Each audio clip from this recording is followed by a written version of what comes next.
What's happening, my friends? It's Cast Sports again, back for another afternoon with the family.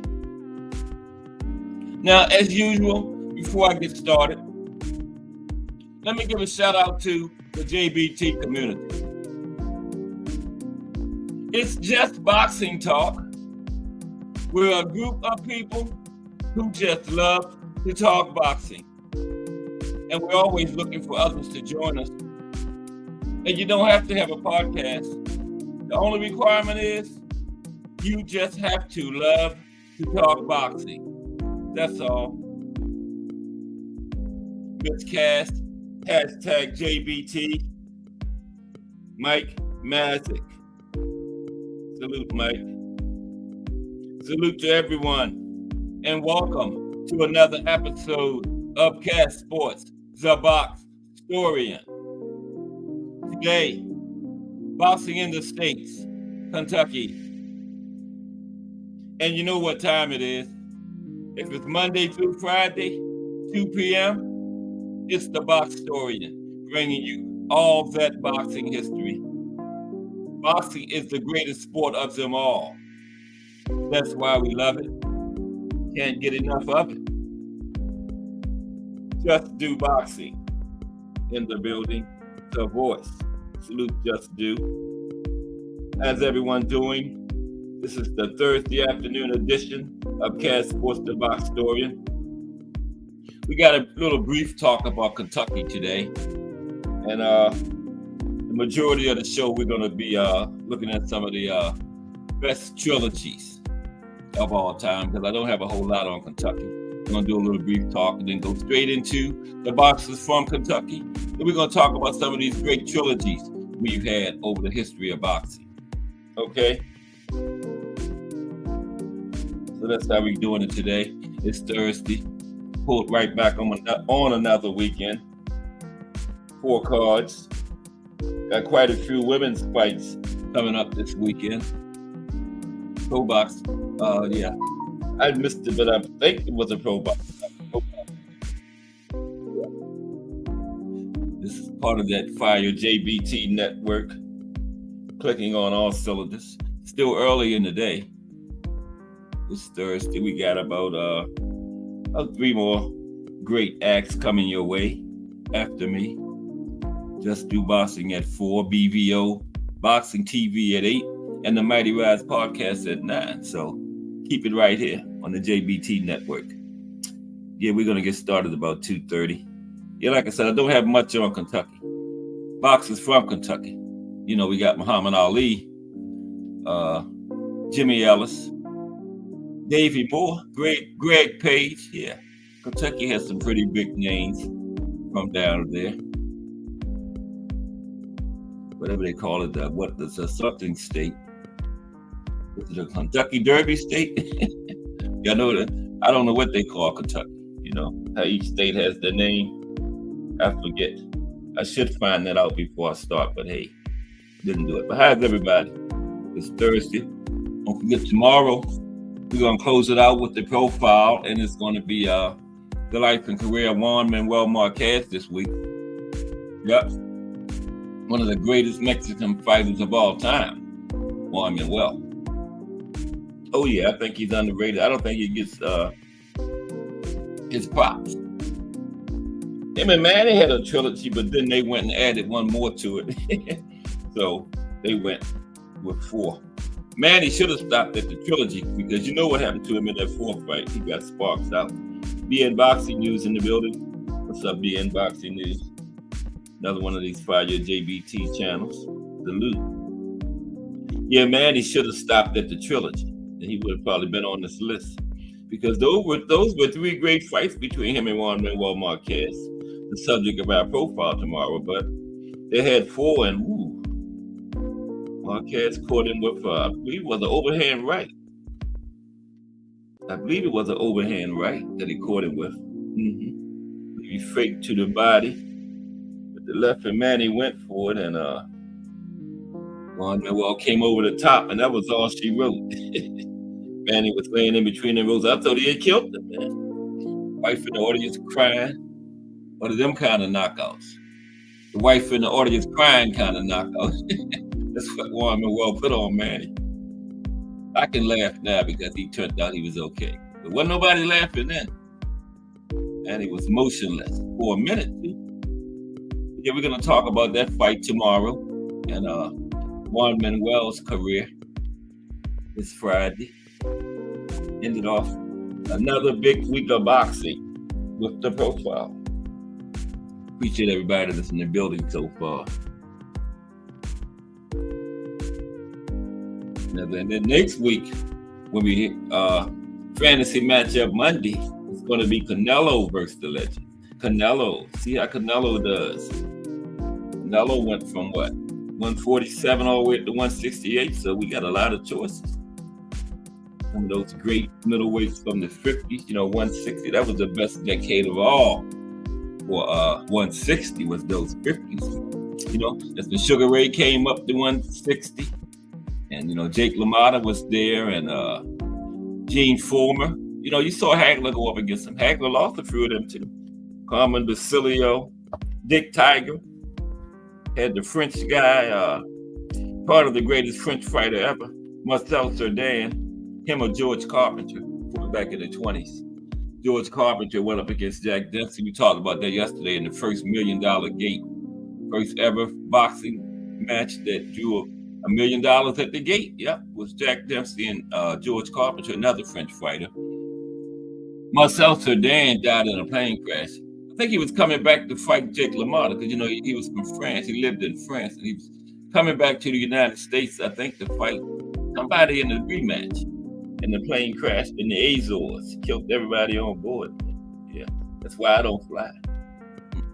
Used to when I was young in the military. I was young and dumb, I thought I was invincible. I'm old now. I ain't getting on nobody's airplane because I don't have no wings. That's too far up. Okay? That is too far up for me. That's a long ways to come down. But guess who ain't coming down? Because I ain't going up. Okay? I ain't going up. So what goes up must come down. I'm going to stay down. Right? I ain't doing no flying. I'm not a bird. But yeah, we got another big day of boxing this week. It's boxing in the States this Thursday, but got a little short one on Kentucky. The majority of today we're going to be talking about trilogies. I got like 15 of the greatest trilogies of all time. Got some good ones. A lot of people don't know Sugar Ray and Duran had a trilogy. Yeah. They had those two fights in 1980, remember? To start the Four Kings series off. And then they ended the Four Kings series with the trilogy. They had the last fight in 1989. It was like light heavyweight. They shouldn't have had it. It was like two big buffaloes in there stumbling around the ring. It was terrible, man. Sugar Ray and Roberto Duran at 175. Come on, man. It was terrible. But they did have a trilogy. Yeah. Now, the first two fights were fired up, man. That one where Duran out-brawled Sugar Ray, and he lured Sugar Ray into that brawl. He talked about his wife and everything before the fight. Remember, Sugar Ray was mad coming in there. Duran won the fight before he even got started. But then, the rematch down in New Orleans, Duran was fighting a losing battle before it started because, Sugar Ray named after Ray Charles. And before their second fight, Ray Charles sang the national anthem. So Sugar Ray was pumped. He even did Ray Charles' Little Rock during the fight. And Roberto said, "The hell with you, man. I ain't playing with you." Roberto quit. No mas. No mas. Sugar Ray in there playing around, did the bolo punch and hit him with the left. Roberto walked away. And Roberto tried to say he had cramps. But his own manager said that was a lie. That Roberto quit because he was embarrassed. The manager said Roberto didn't have cramps before the fight, during the fight, or after the fight. Ray Arcel left him after that too. The legendary trainer Ray Arcel that had him, he left Roberto after that fight. He said he never seen anything like that. He didn't want to be associated with nothing like that, and he left him. Yeah. After the No Mas fight. But Roberto made a good comeback. He came back and became champion again. He went to went all with light heavyweight after that, yeah. Because he came through those 70s, man. Woo. Had 72 fights in the 70s, won 71 of them. And only lost was one of these trilogies we're going to talk about today. Him and Esteban de Jesus had a trilogy. I believe Esteban de Jesus won the first one, and then Roberto won the last two. That was his only loss in the 70s. Only loss at lightweight, Esteban de Jesus. 71-1. The Hands of Stone. Incredible, man. Just incredible. Yeah. But this is Cash Sports, the box historian. Big Dre made me a nice little drop that I supposed to play, but I can't get it on here. I got the commercial on. Took me about a month to get that working. Nice little introduction, but I'm gonna get it. I was trying to get it today. I might have erased it. Big Dre might have to mail it to me again. All of a sudden, I couldn't find it anymore. But good to be with everybody again today. Still early. It is a JBT day. You know, we've had Crush the Legend started it all. Started that with BVO Boxing TV at 6:30, featuring Crush the Legend. And Jay Hardcore in the Hangout at 8. And then we've been getting Casual Corners at 12. Cash Sports at 2, bringing you all that boxing history. Let's do boxing at 4 with that fire. Balanced, unbiased boxing talk, both sides of every equation. You get to just do over there. And then the Mighty Rise podcast at 9, setting it down. And wow, tomorrow it's Friday already. I think we're gonna get Let's Talk Fashion tomorrow. We get Angry White Men we get a Friday night hangout. Jay Hardcore spins the block and opens the hangout back up at 8 on Fridays, and then the Angry White Men shuts it down at 10. William Old School and D1. Yeah, that's Friday. We've been getting some bonus AWMs throughout the week too. Got one Monday, got one Tuesday. Maybe we get another one. I don't know if we got. I wasn't paying attention today. But tomorrow, we're definitely going to get one tomorrow with us Friday. The regular day for 10 p.m. But there's some great trilogy. We go way back to Joe Gans and Batley Nelson. Had their trilogy. That was like the 1920s or earlier. Back in that range. Mm-hmm. That's some good ones. Ali and Norton. Of course, the Thriller in Manila. The greatest trilogy of them all. You know, that was the third fight. They almost killed each other. And the first fight was the biggest of them all. It was actually the second fight of the century. First fight of the century was Jack Johnson and James J. Jeffries, I believe, yeah. They sent them after Jack because, you know, they wasn't happy with the black heavyweight champion. So they sent James J. Jeffries to take it from him, and Jack just destroyed him. Yeah. Just destroyed James J. But we got 2 cards tomorrow. Friday boxing again. We got 2 Saturday. I guess the big one of the weekend will be Sandy Ryan and Michaela Mayer. Got like 4 women's fights. Alicia Baumgartner and Delphine Persoon. I'm not picking Delphine Persoon, but I wouldn't be surprised if she scores the upset. She's a veteran fighter, man. Delphine is, yeah. She came in right around 07, 08, somewhere around in there. Yeah.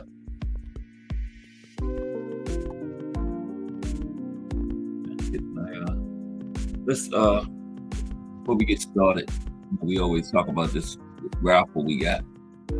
This great raffle we got coming. It's not too far off now. October 12th.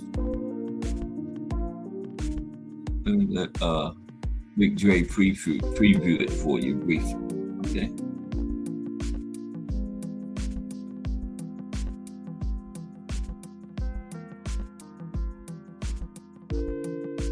the JBT.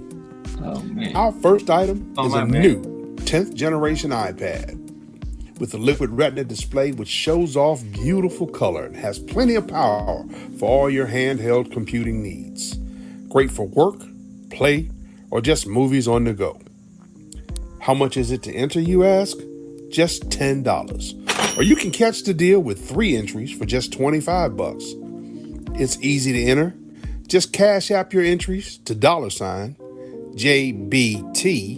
Network 1. That's $JBT Network 1. Our second item is a set of Konichi Bear Bluetooth noise canceling headphones. Great for gaming, movies, or travel.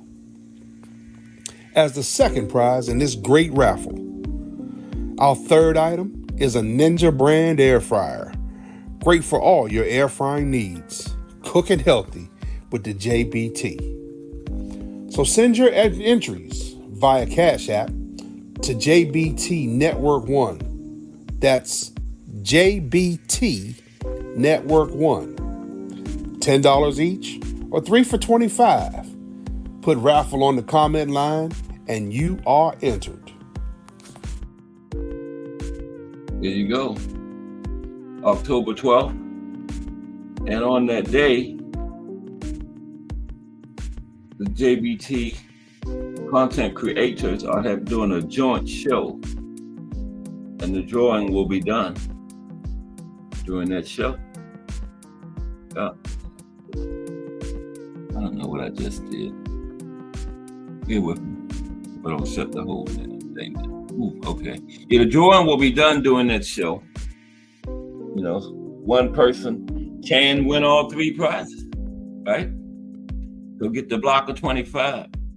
We're approaching 60 entries, not 60 different people because some people got more than one. But we had 63 for the TV and we're going to blow past that. Might be past that. I know it's coming up to 60 earlier in the week. So get your ticket. If I was in it, I would get the block of 25. Okay, I'm just saying. I ain't trying to tell you what to do, but you know, $25. If you just win one of them, you're still coming out ahead, man. A Apple 10th generation iPad, those Konichi Bear headphones, and a Ninja air fryer. Either one of them, you're way ahead. So. And just think if you get all 3 of them. But guess what? You ain't gonna get none of them if you don't get no ticket. You got to play to win. Okay? That's the bottom line there. You got to play to get in it.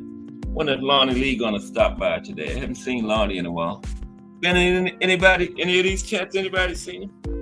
They said he was doing okay. I mean, T. Hill said his work schedule had changed or something. Yeah. Lonnie had the type of job, you know, where you can't sit up there with that little earpiece in on YouTube. You know, some jobs don't play that. You know, you gotta, they say, wait till you hit that clock on your way out the door, then worry about YouTube, you know. But he'll be back eventually. He's a degenerate, just like the rest of it, you know. We're gonna get ready to get into it. We got a short little talk on Kentucky. It's boxing in the States. Got to do it, Kentucky. And then we're going to talk about trilogies. Next week will be Louisiana. We got about 14 or 15 profiles, boxers from Kentucky today. Yeah, Muhammad's from Kentucky, Jimmy Ellis. I get Jimmy Young and Jimmy Ellis mixed up all the time. Jimmy Ellis. Yeah, they fought too, like I told you. Angelo Dundee was both their trainers. But he was in Jimmy Ellis's corner for that fight because he was Jimmy Ellis's trainer and manager. And at that time, the manager got a bigger piece of the purse. So Angelo said he's going to be in Jimmy Ellis's corner. Well, Ali had a pretty good legendary trainer for that fight. I can't remember who it was. It was Sam somebody. But of course, Angelo went back to him after that fight. Yeah, but he had one fight with Angelo. Didn't make any difference, though. It was Ali, you know. Angelo couldn't get in a fight for Jimmy Ellis. So it didn't matter. Angelo wasn't over there telling all Ali's secrets neither, because he had to go back to Ali. So yeah, that would have been edge. That was like 1970. I wasn't even in the boxing then. Yeah, I came in the boxing on the Thriller in Manila. We're gonna cover that Thriller in Manila. Frazier. The second fight, I don't think either one of them. I think Ali had the North American Boxing Federation belt, which was a minor championship back then. But the first fight, Frazier was champion. But Ali felt he had a claim to it. They both did, really, because Frazier won it in the ring. But Ali had never lost it in the ring. He was stripped. So they both had legitimate claims to being champion. And they settled. Frazier won it. The first one was the biggest fight of the three anyway, though, yeah. But then the Thriller in Manila was the best of them. That was the best fight of any fight, any weight division. I think the Thriller in Manila, greatest fight of all time. Yes. They almost killed each other in there. Both went to the hospital after the fight. Mm-hmm. Yeah. Joe Frazier that was classic. The fighter's corner saved him from himself, because Joe Frazier couldn't even see after round 14, and he was still trying to come back out there and fight. Yeah, couldn't even see. Ali had both eyes shut. But in round 14, Ali gave it everything. He threw everything but the kitchen sink at Joe Frazier, trying to get him out of there, and Joe wouldn't go down. And after 14, Ali had nothing left. He went to the corner, told Angelo cut his gloves off. He had nothing left. He wasn't coming back out either, but Joe Frazier threw the towel in, so threw his in first. Suppose they both would have threw him in at the same time. Whoever hit the floor first loses. Yeah, that would have been crazy. But yeah, Ali said he wasn't coming back out there. He threw everything he had at Joe Frazier in 14. Frazier just wouldn't go down. Both of them was fighting on instinct, muscle memory by that point. It was all muscle memory. Mm-hmm. Because they was done. Ali said that he know how it feels to die. And neither one of them was the same after that. After the Thriller in Manila, no, neither one was the same. Took a lot out of each other, that fight. Nowadays, that fight would have been stopped around the 10th round. I don't know but the type of punishment they were dealing out would have been stopped. Probably Ali's way, because he was just landing some bombs on Joe Frazier, but Joe Frazier just wouldn't go anywhere. Joe Frazier just would not go. Completely blind after 14, still trying to come out and fight. But his manager said, "No one will forget what you did here today, son." The legendary Eddie Fletcher. Yeah. Eddie had Ken Norton too. Probably why Ken did so good against Ali. Eddie knew Ali. Yeah. Larry Holmes too. Mm-hmm. But Larry could have had any trainer when he fought Ali, he would have beat him, because that was 38-year-old Ali. They had no business still in the ring. So Ali could have had me training. Holmes could have had me training. He could have beat Ali that night, because Ali was done. It was really Don King made Ali fight, because Ali had been in the hospital a few months before that fight, and Don King paid his hospital bills and forced Ali to fight to pay it back. And Ali was already suffering a little from Parkinson's at that time. Still in the ring fight. Mm-hmm. Trevor Berbick was the same thing, no business still in the ring. Boxing Talk with Frankie and Jay Hardcore. Salute, Jay Hardcore. How are you today? We just get ready to get started. We're going to be talking about it's boxing in the States, Kentucky, but it's going to be a short one. The bulk of the show is going to be about trilogy. That's my backup plan. Because of Kentucky. We're probably going to just about go straight into the segment Boxers from Kentucky. And then we're going to talk about 15 classic trilogies. 15 of the best trilogies in history. The Thriller in Manila, that trilogy, Ali Frazier's on there. Roy Jones and Antonio Tarver, Manny and Juan Manuel Marquez they had a trilogy, but then they had that fourth fight. Like I was saying, Manny should have stopped at 3 for what happened in the fourth one. Manny should have, because that fourth fight, man, he got sparked out. the wife in the audience crying type of knockout. Yeah. You know, Manny Pacquiao Jr. is in the amateurs right now, coming through. He had like 13, 14, something like that fights last time I checked. But that was like way last year. But he's coming through, Manny Pacquiao Jr. Might be a year or two, still a year or 2 or 3 away. Yeah. Remember, he used to be sitting in the audience by his mother watching Manny fight. Now he's a boxer himself. His name is Manuel Pacquiao Jr. But you know how that goes. Sometimes the child doesn't even measure up close to what the parent was. Look at Aaron Pryor's son. A lot of people didn't even know he was a boxer. That's how bad he did. Shane Mosley's son ain't all that. Julio Cesar Chavez Jr., Marvin Frazier. Just classic cases of the child just not even able to be the father's spit bucket, man. That's how bad they were. Marvis, I don't think Marvis's heart was in it. I think Joe wanted him to do it. But after Mike sparked Marvis out in that 30-second fight, that was it for Marvis. Yeah, Mike got him out of there in 30 seconds. But let's get ready to go. It's 3:30.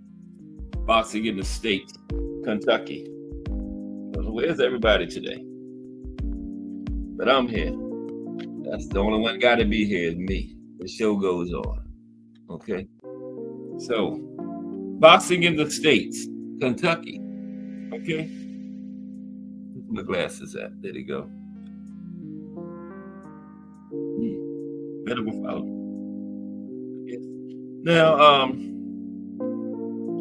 Kentucky's boxing history includes many notable boxers and events, including, of course, Muhammad Ali, Vaughn Cassius, Marcellus Clay Jr., Louisville, 1942. Ali was inspired to box after his bicycle was stolen, remember? And his professional debut was at Freedom Hall down in Louisville. That was a major venue in Kentucky boxing history, Freedom Hall. Now, Ali retired with a record of 56 wins, 5 losses. And he introduced boxing to audiences around the world. Marvin Hart and Greg Page, both were Louisville boxers, and they were honored with street signs for their world titles and the work they did in the ring. Hart won his title in 1905, Greg Page in 1984. We're going to cover those two more in a few minutes on the Boxers from Kentucky segment. They both got street signs named for them for their work down in Louisville. And Louisville has produced more heavyweight champions than any other city in the world. Louisville, Kentucky, yeah. Muhammad Ali, Jimmy Ellis, Marvin Hart, Greg Page, and others. We're going to name a few others as we're going through this Boxers from Kentucky. But yeah, Louisville, Kentucky has the most heavyweight champions than any other city in the world. Yeah. Didn't know that, did you? Because I sure didn't. We got the Kentucky Boxing and Wrestling Commission down there, the KBWC. They oversee all professional boxing, professional wrestling, and amateur and professional mixed martial arts events in Kentucky. They license all the fighters, the corners, the managers, the referees, the judges, everybody. Kentucky Boxing and Wrestling Commission, or the KBWC, not KSC, KBWC, okay? Now, let's talk about the boxers from Kentucky, okay? Let me get on up here. What's happening? Is something big happening today or something? Where all my people's at? What's going on today?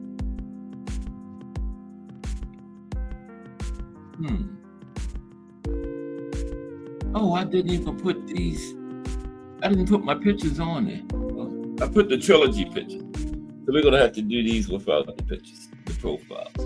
First one is Greg Page, right? Now, Greg Page boxes from Kentucky. Greg Page competed from 1979 to 2001. And he held the WBA heavyweight title from 1984 to 1985, right? He was also a regular sparring partner for Mike Tyson, famously knocking Tyson down, right? Tyson was an undefeated world champion. Page knocked him down during a 1990 sparring session. He sure did. Yeah. And Page had 58 wins, 17 losses, 1 draw, 48 knockouts, okay, from Louisville, Kentucky. Like I was telling you, excuse me for a minute. I gotta get my calculator. Take me 10. Count from 10 backwards to 1. I'll be back by then. 9, 8, 7, 6, 5, 4, 3, 2, 1, 0. I'm back. I probably was the only one that did that. Yeah, Page famously knocked Mike Tyson down, but he had a decent knockout rate. 82% knockout rate, yeah. I don't know why I never remember my calculator before I start. As soon as I see a knockout rate, though, I remember it then. Okay, Greg Page. He was from Louisville, Kentucky. Nate's boxer from Kentucky. Jeremy Bates from Argylite, Kentucky. Wait a minute. I'm even ready. There we go. How's everybody today, though? It's Thursday. We pulled up on another weekend. Got 2 cards tomorrow. Then we had, wasn't this Pro Box week? I didn't watch it, but I forgot all about it. But I think it was. Yeah. And then we got 2 cards tomorrow and 2 Saturday. Yep. So we are going to be busy again as boxing fans. We had 3 last week. We went 5 last week. We had 3 Friday and 2 Saturday. Remember? Now, Jeremy Bates.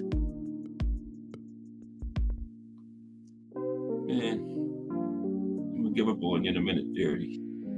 Still a short one. Okay, Jeremy Bates, boxers from Kentucky. Now, Jeremy was a nickname, the Beast, okay? He was a moderately successful fighter who fought several other journeyman fighters of his era.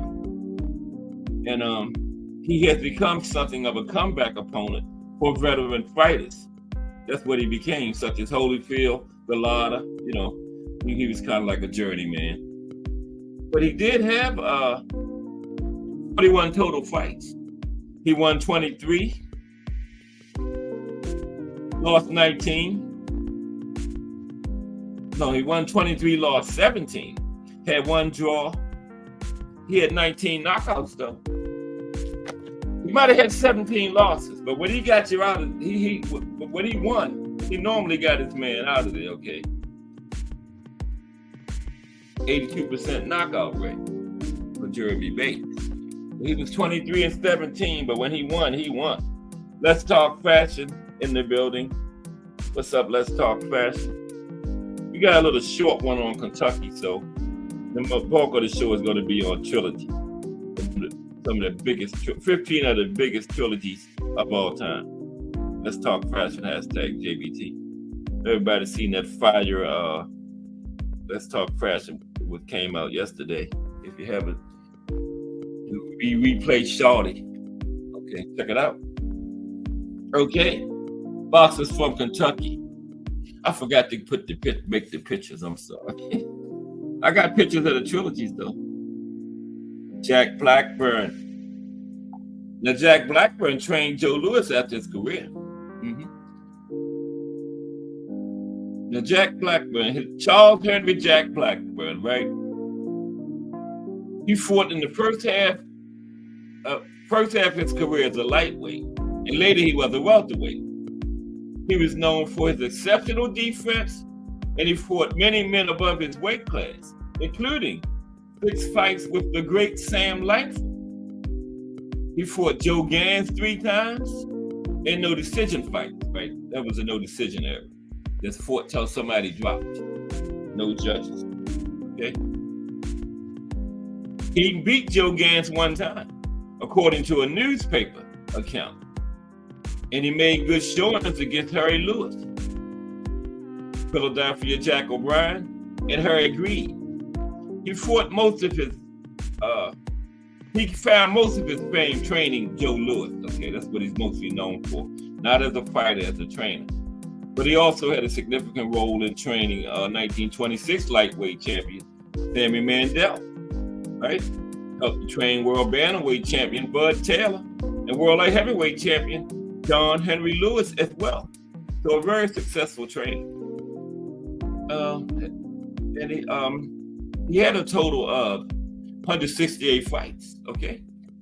So he had a lot of very successful training, had a lot of fights too. He won 117, lost 24, 34 knockouts. Get this, 22 draws. Damn, Jack, 22 draws. And Jack was from Versailles, Kentucky. And for anybody who wasn't in here, Louisville, Kentucky has the most heavyweight world champions of any city in the world. Louisville, Kentucky has the record. Oh man, dropped my calculator. Has the record for heavyweight world champions. You know, I know of like 4 of them. Muhammad Ali, Greg Page, the other guy, Marvin Hart, a few others. But they got the record for heavyweight champion. Really get situated. Okay, here we go. Boxers from Kentucky. Next one is Rob Calloway. Rob Calloway. Okay? See what Rob up to. Rob Calloway. Now Rob is from, where's Rob from? Hartford, Kentucky. Okay, Hartford, Kentucky. Now he had 40 amateur fights, right? He won the Kansas City Golden Gloves Championship 3 times.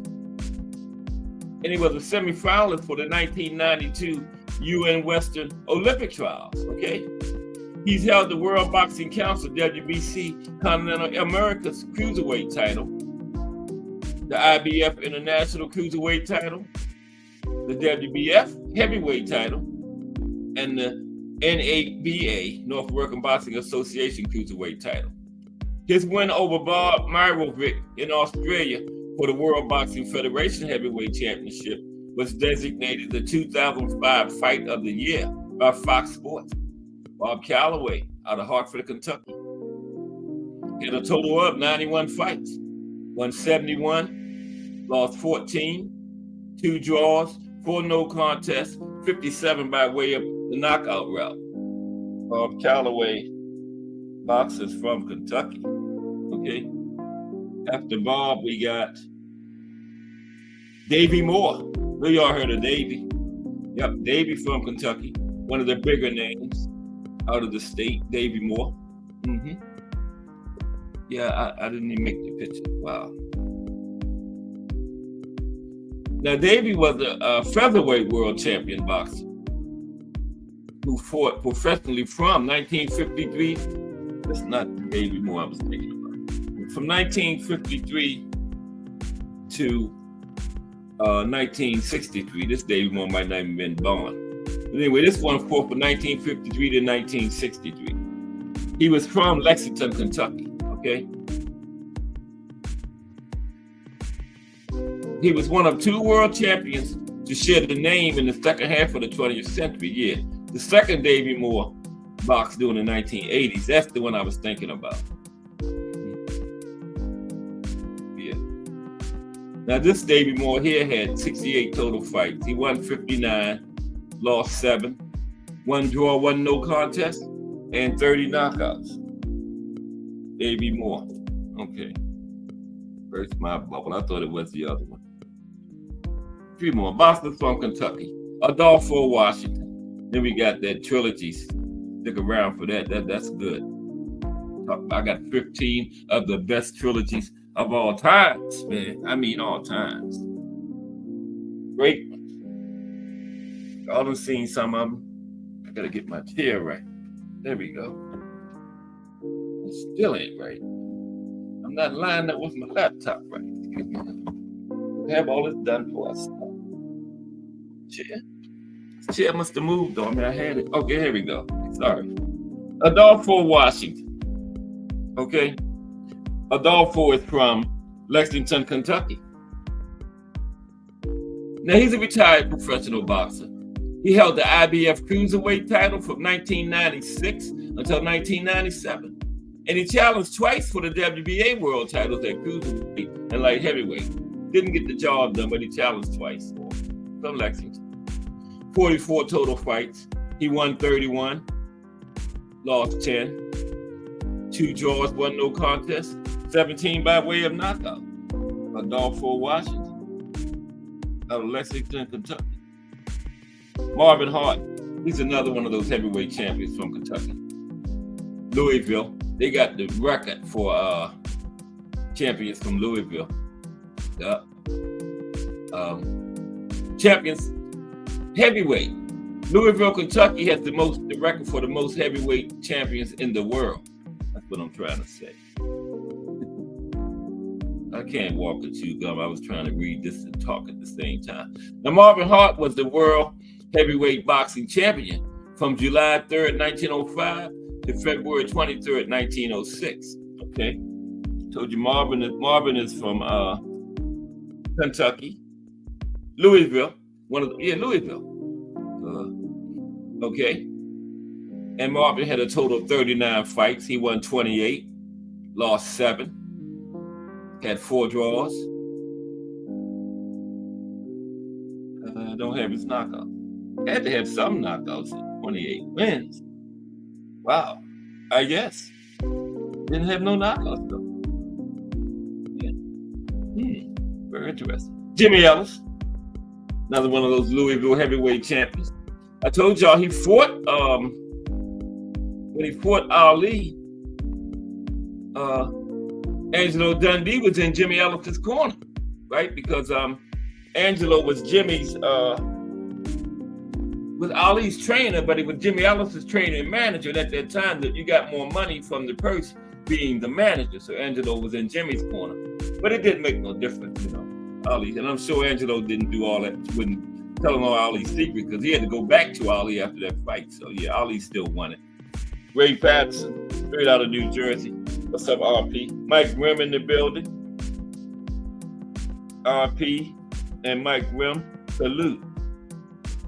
Talk a little bit about boxers from Kentucky, and we're gonna get on into. I got 15 of the greatest trilogies of all time today. We'll get into that very shortly. Okay, because some of these boxing in the States are short. Some have a bigger history than others. So Kentucky, I couldn't find much, but yeah, I got a good backup plan for you. Okay, Jimmy Ellis, that's where we at. He's one of, and like I was telling everybody else, for the people just came in, Louisville, Kentucky has the most heavyweight world champions of any city in the world. Okay, here's one of them, Jimmy Ellis. Now, Jimmy won the vacant WBA heavyweight title in 1968 by defeating Jerry Coy. That was the tournament after they stripped him from Ali. They had a tournament for all of them. WBA and the WBC, I believe, they had the tournament separately. And Jimmy won because we only had WBA and WBC now, and Jimmy won the WBA version. Okay. Vacant 1968 after they stripped Ali in 67. He beat Jerry Coy. Everybody beat Jerry Coy, but Jerry Coy fought everybody though. Jerry never won a title, but if he hadn't been in that golden age in the set, Jerry would probably be undisputed nowadays. Jerry was a bad man, but he just fought in the wrong era, man. Ernie Shavers didn't win a title either. They were just in the wrong era. But anyway, Jimmy beat Jerry Coy. He made one successful title defense. He beat Floyd Patterson. That was an old Floyd Patterson. Floyd had to be about 50 then. Damn. Wow. And he lost the title to Joe Frazier in 1970. That's how Joe got it before the fight of the century against Ali. So to Jimmy from Louisville, Jimmy had 53 total fights. He won 40, lost 12, 1 draw, 24 knockouts. Jimmy wasn't a knockout artist, technician, trained by Angelo. You know how Angelo Dundee did it. Legendary trainer, trained you to box, Okay, couple more. Like Rudell Stitt. S-T-I-T-T. Sorry I didn't make my pictures. You more positive. I'm glad you didn't make them old scared up ugly pictures. Yeah, Rudell Stitt is next. I got them for the trilogies though. Now, come on. Okay. Yeah, Rudell Stitt. That's T-I-T-T. Rudell's from where you from, Rudell? Louisville. Another one. Louisville, Kentucky. Okay. I made these pictures, but I just didn't put them on the StreamYard part. I don't know how I did that, but I did it. Now, Rudell from Louisville again, he was ranked number 2 in the world as a welterweight and fought numerous contenders, including Isaac Bogart, Yama Bahama, what a name, Yama Bahama, Chico Vijar, Gaspar Ortega, Luis Manuel Rodriguez, Ralph Dupas, Holly Mims, and Stan Harrington. Yama Bahama. Stitch died while trying to save a friend from drowning in the Ohio River. Yeah. I don't know. I probably would have jumped in there. Stitch had 34 total fights, lost 7, 13 knockouts. Yeah, I would have jumped in and tried to save my friend. Yeah, had 13 by knockout. Rudell Stitt. Okay. Rudell Stitt. Couple more. Wait a minute. James Pritchard. Okay. Is next. Boxers from Kentucky. James Pritchard. Okay, it was James.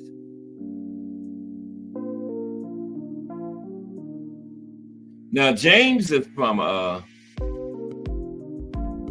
Kentucky.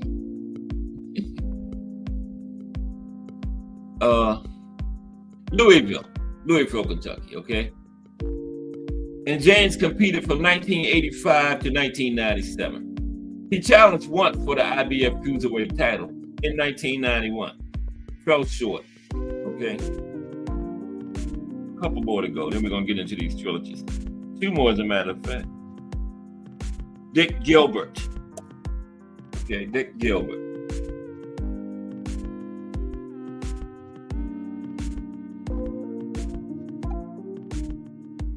Yes. Okay.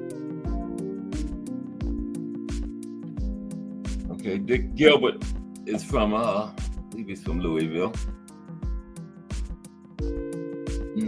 Louisville had a lot of most heavyweight champions of anywhere in the world. Yeah. And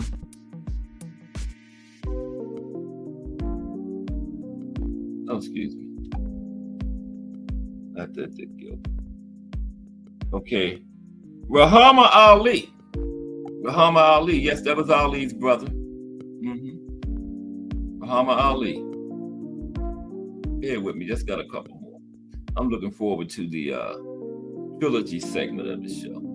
Yeah, Rahama Ali, that was Ali's brother. The other one always was standing there by him when he was getting ready to fight and everything, yeah. Yeah, he was a former heavyweight boxer. Younger brother Muhammad Ali from Louisville, Kentucky. That's the only reason he got on here, because he was Ali's brother. Now he had 18 fights. Not only Ali had none. He had 18 fights. He won 14, lost 3, had 1 draw, and he had 7 knockouts. Muhammad Ali's brother. Rahama. 3 more to go. Bill Brennan. Okay. Bill Brennan.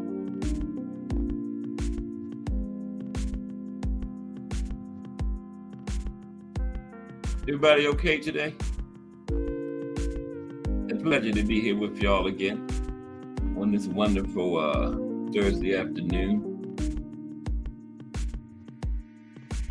I'm trying to find Bill Brennan. I don't know what I did.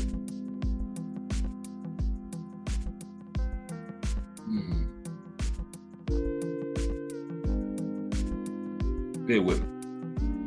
It's Billy Brennan. Come on, Bill. Yeah, Bill was from another one from Louisville. Bill Brennan. Yeah. There's Joe. What's up, Joe?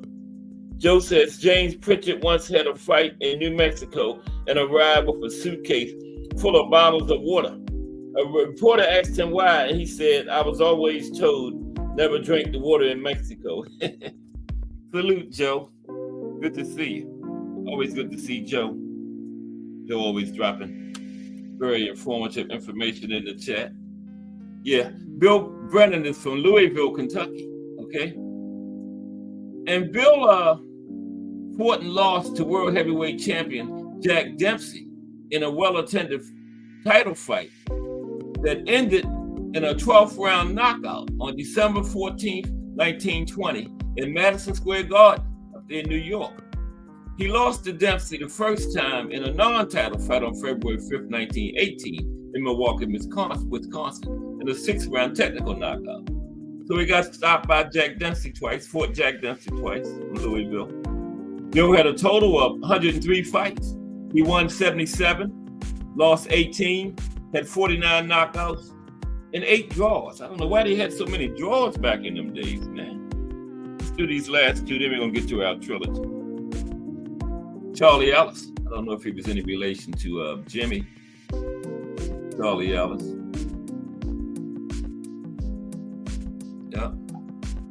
Yeah, we're going to get to these trilogy. That's going to be good.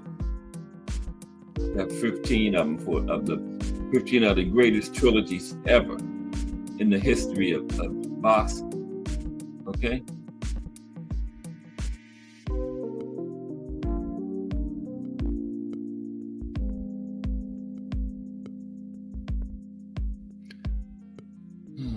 Goodness.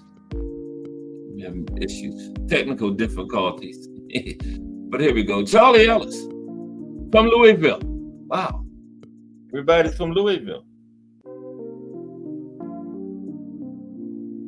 Yeah, greetings, Joe. Good to see you, bro.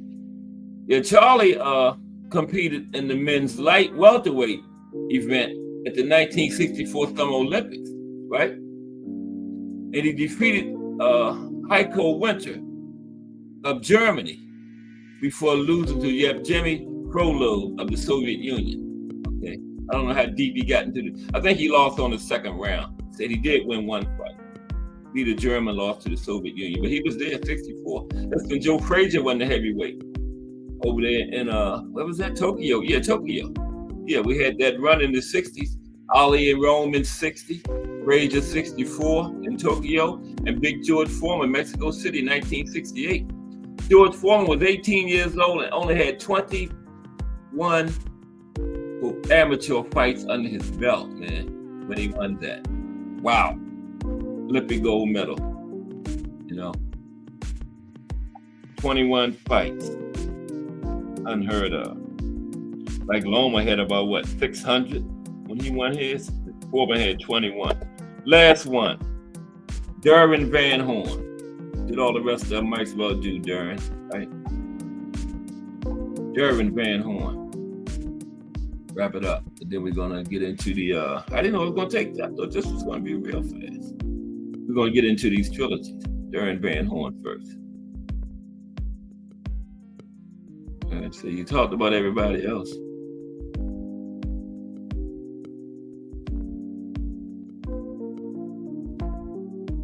Yeah, Duran is he held the IBF super middleweight title from 1991 until 1992, right? As well as the IBF junior middleweight title in 1989. Okay. Duran from Lexington, Kentucky, somebody not from Louisville. And he had 57 total fights. He won 30, only lost 3. And he had, he won 54, only lost 3. Had 30 knockouts, okay? Not bad. All right, so now let's get in. We're gonna talk about some trilogies now, but first, let me tell y'all about how y'all can win some fantastic prizes, man. I mean, wait till you hear it. Take it away, Big Dre. It's time for another raffle brought to you by the JBT. Our first item is a new 10th generation iPad with a liquid retina display which shows off beautiful color and has plenty of power for all your handheld computing needs. Great for work, play, or just movies on the go. How much is it to enter, you ask? Just $10. Or you can catch the deal with 3 entries for just $25. It's easy to enter. Just cash app your entries to $JBT Network 1. That's $JBT Network 1. Our second item is a set of Kenichi Bear Bluetooth noise canceling headphones. Great for gaming, movies, or travel.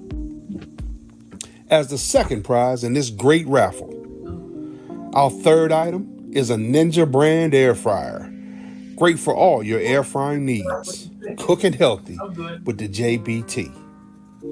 So send your entries via Cash App to JBT Network 1. That's JBT Network 1. $10 each or 3 for $25. Put raffle on the comment line and you are entered. Man, can't beat that. October 12th, okay? We're going to do a joint show, all the channels. You get your ticket. Get that block of 25, man, because one person can win all 3 of them. And $25, all 3 of them prizes, you way ahead of the game. Wish I could get in.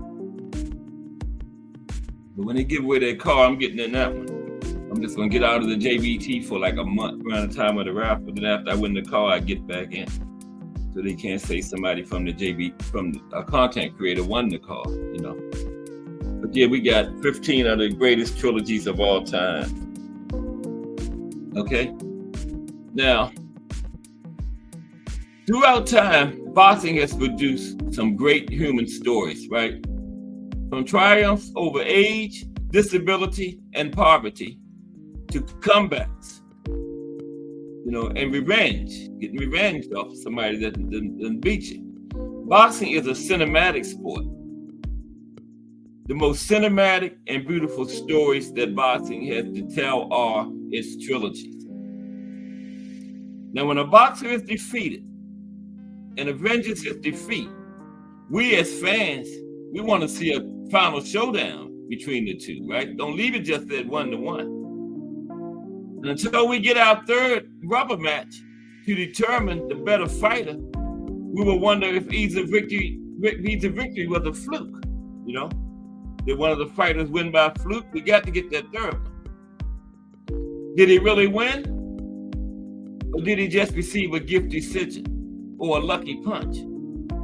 Now, when 2 brave boxers decide to answer that question with a third battle, you have to stand up and give them nothing but props. Here are the 15 of the greatest boxing trilogies of all time. I would never like to say the best, you know, of the best. 15 of the best, greatest boxing trilogies of all time. Okay? All times. First, now I got a picture. Antonio Tarver versus Roy Jones Jr. That's Tarver on the left, Roy Jones Jr. on the right. Now, everything seemed great for Roy Jones' career at the start of 2003. He had just become the first middleweight to become heavyweight champion since 1896. I think Bob Fitzsimmons had done it. Okay. On November 8th, 2003, Jones set out to win back the light heavyweight title he had won on his way up to heavyweight. Okay. This would fully replicate the feat Bob Fitzsimmons accomplished in 1896. Here, Bob Fitzsimmons. You see, Bob Fitzsimmons had won light heavyweight, won heavyweight, then he came back down and won light heavyweight again. Roy was trying to accomplish that, right? So, unfortunately for Jones, he lost a lot of muscle in getting down to 175 to fight WBC light heavyweight world champion Antonio Tarver. Tarver gave Jones fits all night. Jones was a tad slower than usual, and his reflexes diminished a great deal. Many remarked that Jones was hit more in this fight than in his whole career. Yeah, I heard people say that he got hit more in that one fight than he got hit in every other fight he had had. Yeah. And it was like that. It was bad, man. Yeah. After 12 rounds, Jones was rewarded the majority decision, but many noticed Tarver was very close to upsetting the popular champion. But Jones gave Tarver a rematch on March 15th, 2004. Now, though Jones became more aggressive, Tarver still got the better of the exchanges and ended the fight early with a second round counter left that sent Jones to the canvas. Y'all remember that one? That counter left hand? Rock Roy Jones World. I know you remember that, Joe? That counter left that Tarver rocked Roy Jones World with. Yeah. Thomas.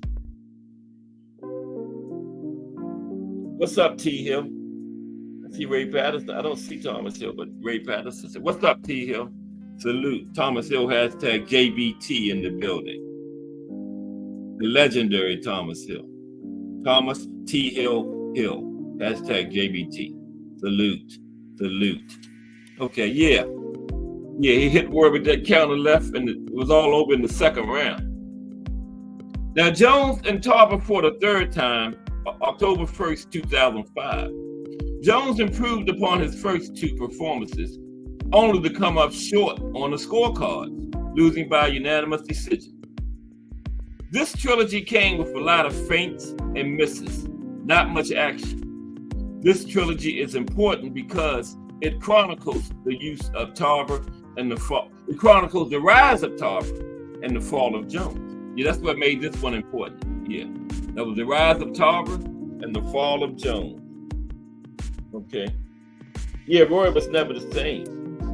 He wasn't, Joe. Nope. Okay. We go back a ways for this one. Barney Ross versus Jimmy McLaurin.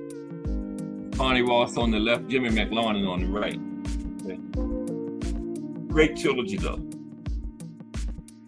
Now, Barney Ross, he was a great, slick junior welterweight. Moved up to face the welterweight champion, Jimmy McLaurin. What resulted was a big win for Ross in an even bigger battle. Just under 4 minutes later, McLaurin clutched his title. 4 months later, just under 4 months later, McLaurin regained the title via split decision in another rough battle. So, 1-1, gotta hit a rubber match. Now, Ross had slick boxing and a strong chin to match McLaurin's huge punching power and fearsome determination. On May 28th, 1935, almost a year after their first fight together, Ross and McLaurin met in the rubber match one last time. Ross would walk away with a hard-fought unanimous decision victory and the World Welterweight Championship. And Ross that came up from junior welterweight, right? And he ended up winning 2 out of 3 from Jimmy McLaurin. Yeah, Barney Ross. Next, Tony Zale versus Rocky Graciano. Rocky Graciano on the left, Tony Zale on the right. Now, Tony Zale and Rocky Graciano were 2 great middleweights battling in the 1940s. Yeah, they was right before that great 1950s decade, but yeah, 2 more great middleweights from that era, man. I tell you, them 40s, 50s for middleweights was, whew. Now, Zale was coming off a 4-year layoff, thanks to serving in World War II. The 33-year-old veteran fought a few contenders before his return to the ring before facing the 25-year-old Graciano. Graciano was on a knockout streak of 8 knockouts and was ready to make Zale number 9. The first match took place September 27th, 1946 in Yankee Stadium. Graziano was destroying Zale by the accounts of journalists at ringside and radio announcers, right? Now, this fight was not filmed. But then in the sixth round, Zale made a sudden comeback and knocked Graziano out. Now, they always said this fight was fixed too. Yeah. In the inevitable rematch, the exact opposite happened. On July 16, 1947, Graziano was being pummeled by Zale until the sixth round, where Graziano rallied a stoppage against Zale. Again, the fight wasn't filmed. Now, the only fight filmed in their trilogy is their final and shortest outing. The third fight between Zale and Graziano lasted only 3 rounds, but was a very, very vicious fight. Zale dominated Graziano, knocking him down in the first round and then knocking him out in the third round, right? With this last dominating fight being the only recorded footage of the two fighters going at it, we don't get to see the back and forth of the first 2 matchups, okay?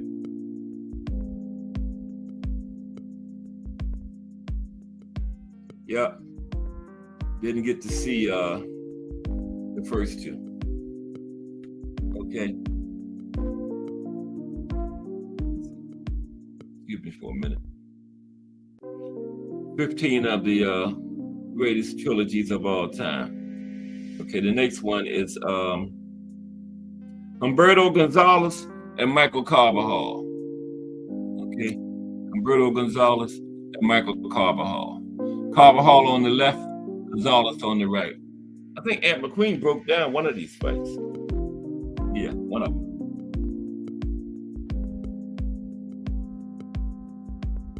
Okay. Right, Miss Small. Now, this is not your average fight. Humberto Gonzalez, 35-1, and Michael Carbajal, 27-0, were the first junior lightweights to participate in a $1 million fight and headline a pay-per-view. Those little weight classes didn't get no respect back around that time. They were the first ones, junior flyweight, 108, to headline a pay-per-view. First $1 million fight. Their first fight on March 13th, 1993 was the stuff of legend.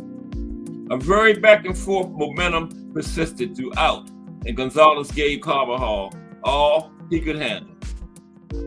Gonzalez knocked Carbajal down with a straight in the second round. Then, again in the 5th round.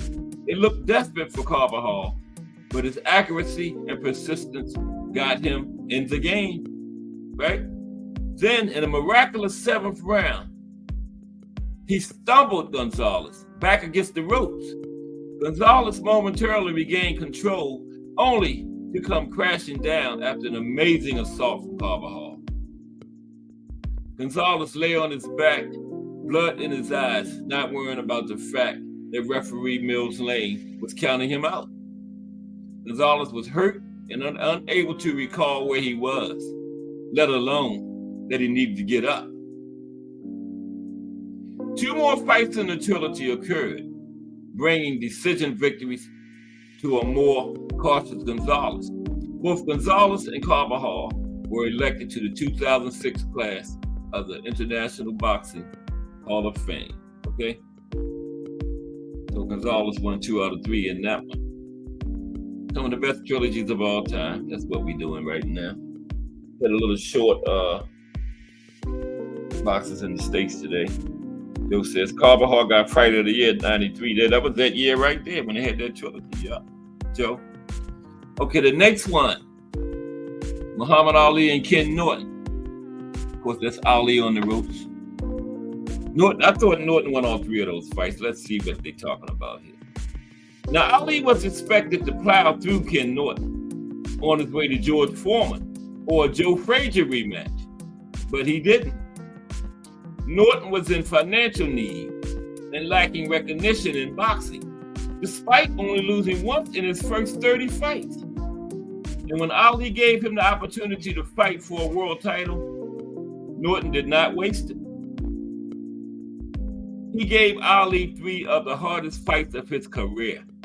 The first one was a major split decision upset over Ali, who suffered a broken jaw, yet continued to battle through the pain for fear of losing the fight. And they said that happened in the second round. I think it was a 12-round fight. Imagine that, man. 10 more rounds, he getting hit on it. Ooh, I wouldn't have been able to do that. Ali was, man, a beast. Yep.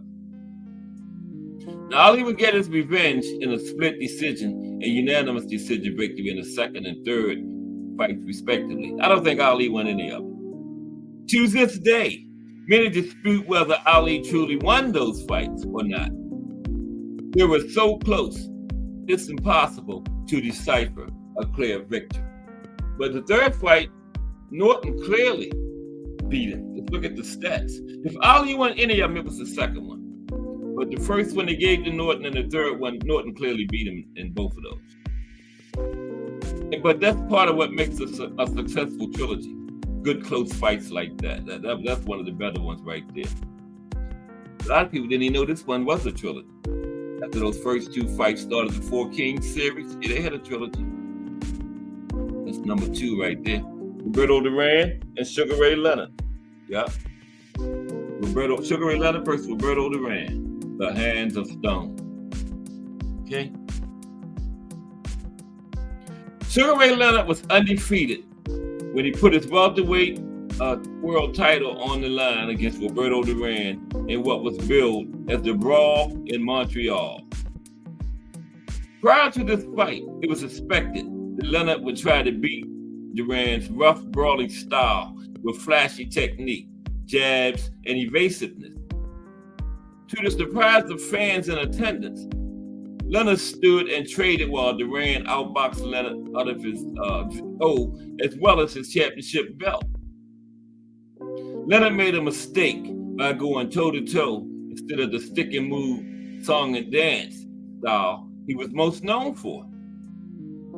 In the second fight, all that changed.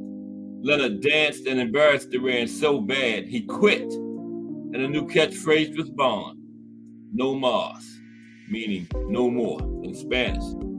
A third fight came in 1989 when both men were way past their prime.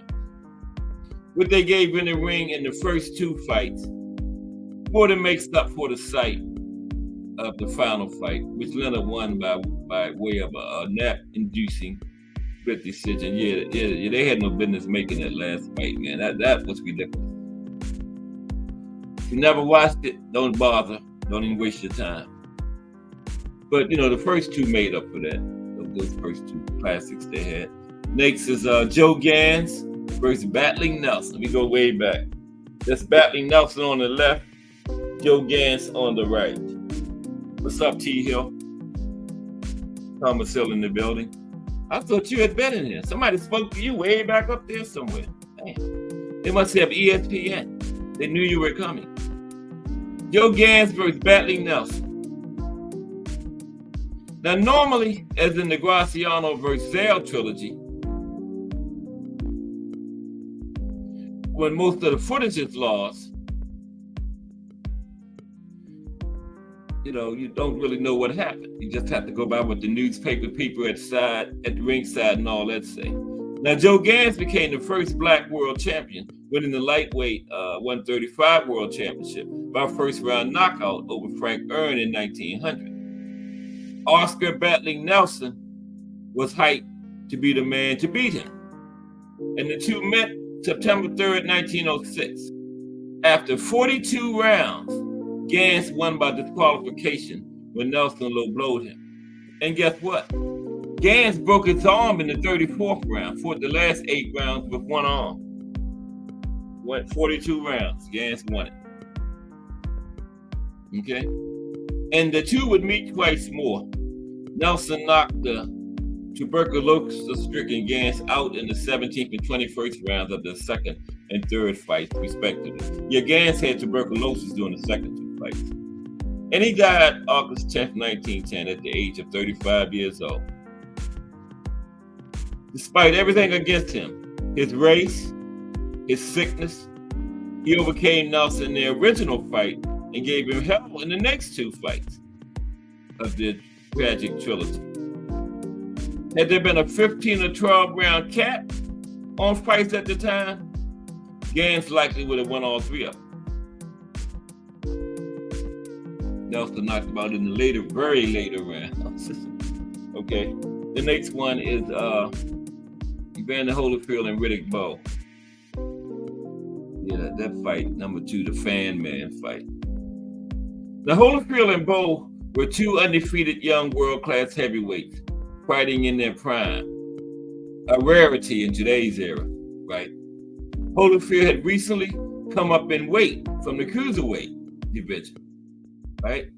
And he beat Buster Douglas for the world championship after Douglas upset the world by beating Mike Tyson. Now, the same Buster Douglas that fought Mike Tyson had fought Holyfield. Holyfield wouldn't have had a chance against that Buster. That Buster Douglas would have been trouble for everybody, man.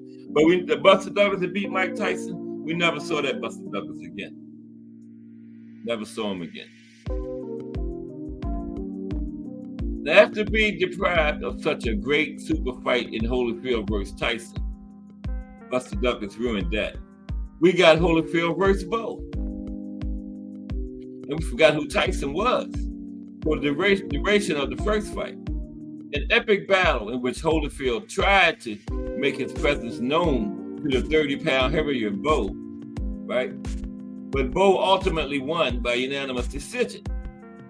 But Holyfield gained much respect for his courage shown in suffering his first professional loss. The Holyfield refought Bowe and gave the world champ his first loss in a weird fight that was momentarily interrupted by a parachutist flying down right into the ring, Fan Man. After the Fan Man, the parachuter was called, he was physically removed.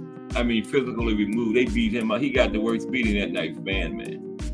The Holyfield proceeded to beat Bowe by majority decision, effectively winning back his world championship and handing Bowe his first loss. I think the Fan Man incident affected Bowe more because Bowe's wife fainted in the audience and everything.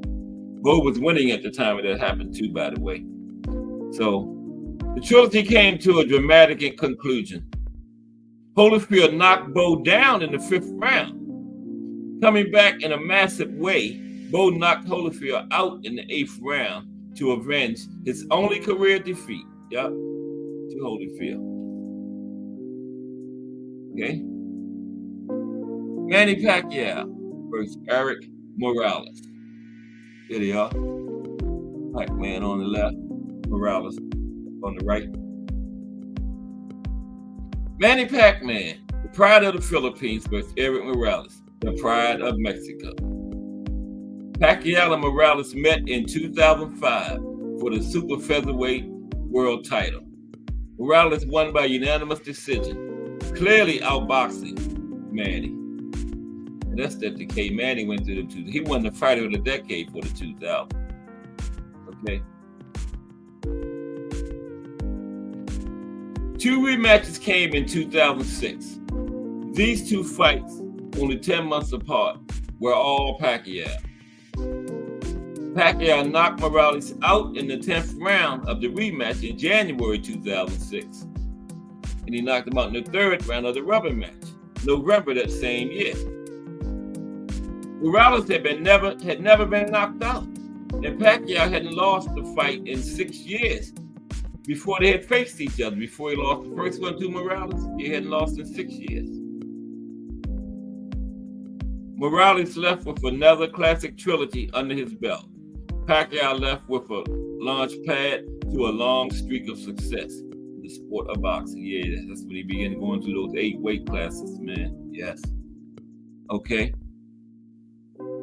Jeff Hardy versus Dennis Andres. There they are. Jeff and Dennis. That's Jeff on the right, Dennis on the left. Okay. Take a drink real quick. Excuse me.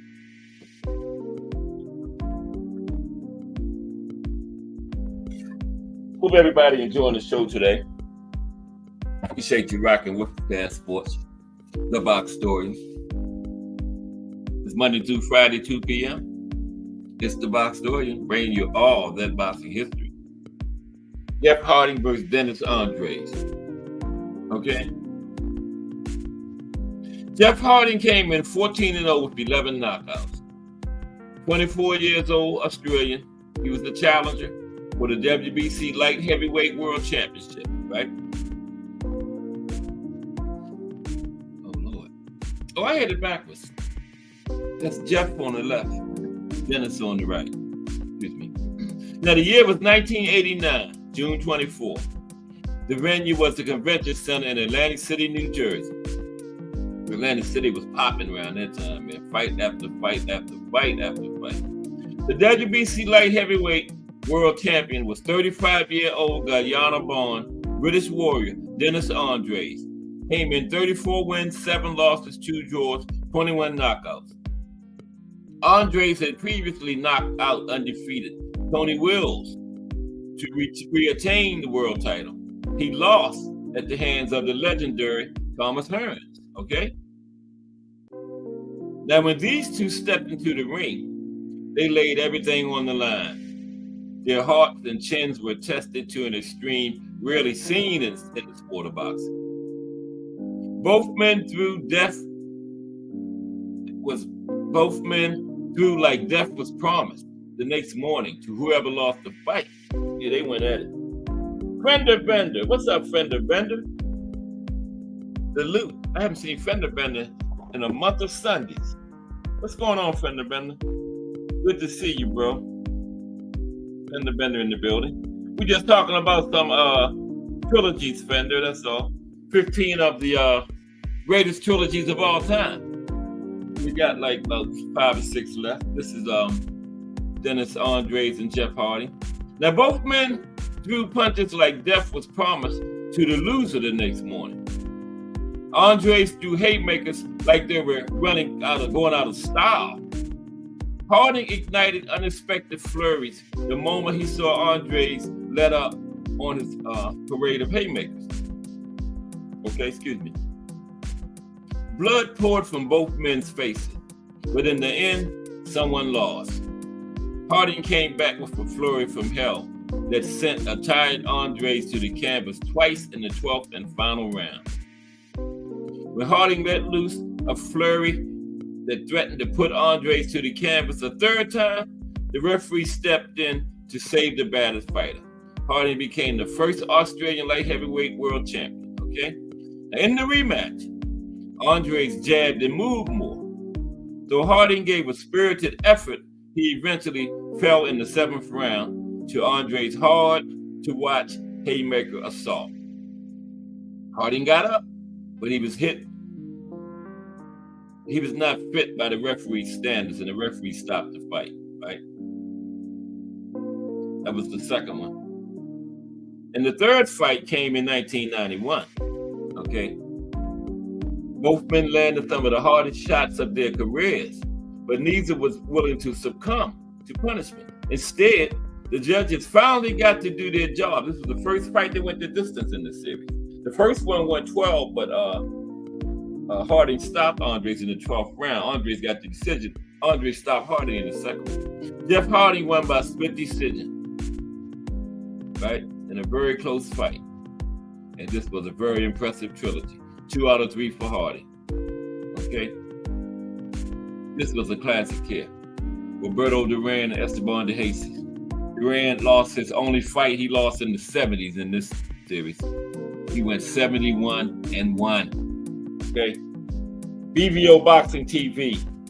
What's up, BVO? How you doing today, bro? Going over some trilogies, BVO. You got about 4 or 5 left. I know you remember this one. Roberto Duran and Esteban de Jesus. The Hands of Stone. This man had 72 fights in the 70s, only lost 1. 71-1. Okay?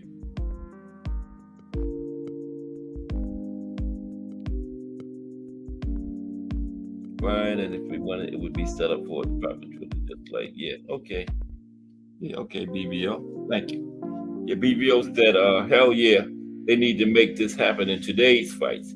Like Haney should have immediately rematched Ryan, and if he won, it would be set up for a proper trilogy, just like Castano and Charlo. Yeah, yeah, they should have had that third fight too. Yeah, yeah, they sure should have. BBO got Tim Weatherspoon next week, everybody. Tim Weatherspoon on BBO Boxing TV next week. That should be good. Yeah. Okay, Roberto Duran versus Esteban de Jesus. Now, Roberto Duran is known as one of the greatest lightweight fighters of all time, no doubt. That brings up an interesting question. What makes a great fighter? You know what the answer? What makes a great fighter? A great opponent. Esteban de Jesus is that great opponent, handing Duran his first loss in a wild technical brawl that rivals the Hispanic showdown of Barrera versus Morales. No worries. Duran survived, learned, and came back with two amazing knockout victories over the Puerto Rican warrior, de Jesus. And if you want an abbreviated look at what makes Duran one of the greatest fighters of all time, watch this trilogy with Esteban de Jesus, okay? Yeah. Watch that one. That was classic, man. That was classic. A couple more to go. We're winding down. Next is, this was a good one here too. Floyd Patterson, Ingemar Johansson. Floyd put Ingemar to sleep in that second fight for 5 minutes, man. The man was out for 5 minutes. Yeah, T Hill, we got Fender Bender in here today, man. What happened? Oh, there we go. Floyd Patterson versus Ingemar Johansson. Appreciate everybody rocking with me. Melanin Queen 27 in the building. How you doing, Melanin Queen? Hope your day is going great. Good to see you. Melanin Queen in the building. Salute to Melanin Queen, everybody. The best moderator in the history of moderators.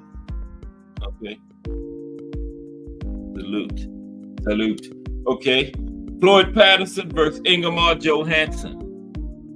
Now, Floyd Patterson and Ingemar Johansson gave a wonderful trio of knockouts. Knockdowns and knockouts. Yes, they did. One of the best trilogies of all time. Why? These two knocked each other out so quick.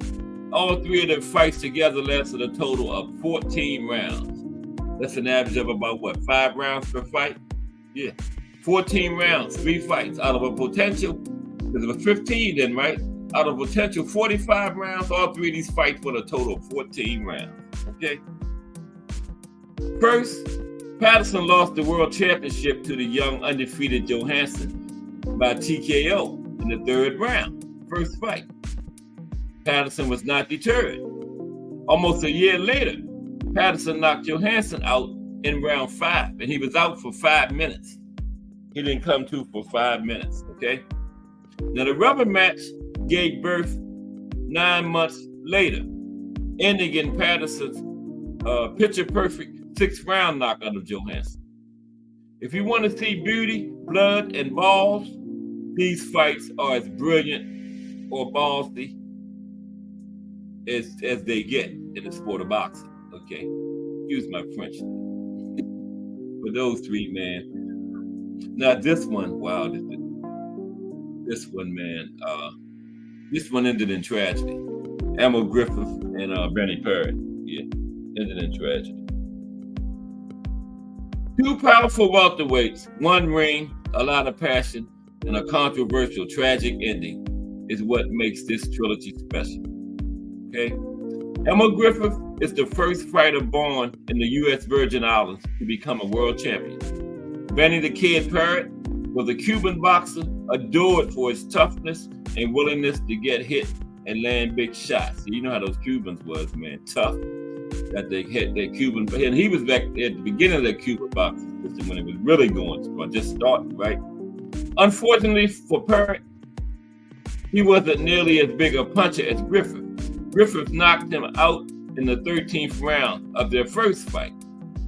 Now, Parrott got revenge by split decision 6 months later in the second fight. Then came March 24th, 1962. This day was famous because it would become the day the national television audience saw its first in-ring death, okay? Because now, Pruitt called Griffith a faggot in the final press conference, right? Griffith began pummeling Pruitt against the ropes in the 12th round of their fight. 20 unanswered punches landed on Pruitt, many of them after he lost consciousness. Because he called that man a faggot, he was still hitting him after he was unconscious. Now, that's why you got to watch what you say. You in these boxing matches, man. If he hadn't did that, he wouldn't have beat him. He probably wouldn't have killed him because once he went unconscious, he would have stopped punching him. But he was so mad and pissed off, he had the man against the ropes unconscious. He was still beating on him. All because he called him that name, man. The referee had stopped the fight too late, or Griffith just lost himself in the moment, or maybe Pruitt's body gave out after sustaining a beating after beating in the ring previously. No, it was because he called him a faggot. That's what it was, man. Oh, here we go right here. Some say the beating was sparked by Pruitt calling Griffith Maricon at a weigh-in. Maricon in Spanish is equivalent for the term faggot. That's why he was hitting the man while he was unconscious. He was pissed off. Their respective cultures consider the questioning of a man's sexuality the highest form of disrespect. Okay? Whatever the reason, his death sparked a debate about fighting's practicality as a sport. What about auto racing? Well, that's the good old boy hillbilly sport. They run around in a car 200 miles per hour and get killed all the time. But nobody ever mentioned banning that, do they? That's the good old boy network. But boxing, where a black man can get $1 million, oh, ban it. What's worse than somebody riding around in a car 200 miles per hour? And don't they get killed in that? But you never hear them say ban it. That's the good old boy network. But the United States say shit, man. But excuse me, that was a little rant. You know? Boxing went off the air until a decade later. The referee lost his job.